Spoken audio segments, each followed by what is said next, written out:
Driving, motherfucking driving fucking home after a long day of work. And I'm driving, motherfucking driving, and Stern's on the radio, Buddies in commercials. So now I talk to you while I'm motherfucking driving home, home I drive, and then I'm gonna get in bed cause I'm so fucking tired. I can't wait to sleep, but first you know I gotta eat. I'm driving, motherfucking driving home, motherfucking driving home. But first I'm gonna eat before I go to bed. I'm gonna eat a steak, yeah, a big fucking steak. Yes, a motherfucking steak that I cook on the George Foreman grill, motherfuckers. I cook it on the George Foreman grill, motherfuckers. And while I eat the steak, I will watch me some porn. But first let me tell you about another thing that gets me really excited, and that would be the fact that I got the steak on sale.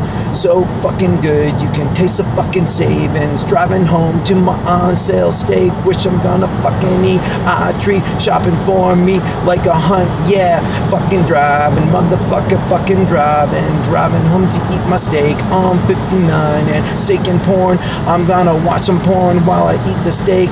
I'm gonna watch some porn while I eat the steak. Steaky porn, porny steak, steaky porn, steak, porn, steak, steaky porn, porny steak. Oh yeah, then I'm gonna fap it before I go to bed, but not before I wash the steak juice off my hands. But sometimes I get an erection while I'm eating steak, even when I'm not watching porn. Why? Cause I'm a motherfucking man, that's why I'm driving home to my steak and porn, steaky porn, porny steak. Hey, this is my exit. Later, fuckers.